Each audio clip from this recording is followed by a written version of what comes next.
When I was 6, an old man knocked at my door. It was in the middle of a rainstorm and he was soaking wet. His boots were muddy and he held a small hammer in one hand and a chisel in the other. "What's your name?" he asked. "My mom's not home," I said, wishing I had heeded her advice not to open the door to strangers. There had been a man in my hometown who strangled children and left their bodies in a nearby field. I hoped this wasn't him. "What's your name?" he repeated. I closed the door in his face and fell against it, breathing hard. I saw him again when I was 16, driving my car to school for the first time. I pulled up to a light and I heard a knock on the door. I rolled down the window, just a crack. It was him, again, the same man. He hadn't aged. He was even wearing the same clothing. "What's your name?" he asked. "What year were you born?" He raised the hammer as if intending to shatter my window.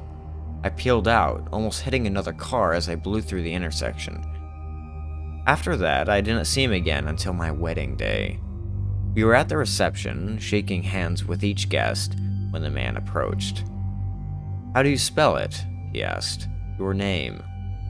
"Go away," I begged him. "What's the year of death?" he asked. I'm getting all mixed up. I turned to my wife, but she was busy shaking another hand. "I'm not here for her," said the man. "Her time will come. I'm here for you. I'm tired of waiting."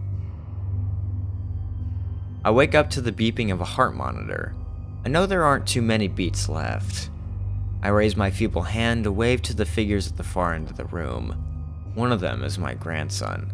He's only 24, but he's got a good head on his shoulders.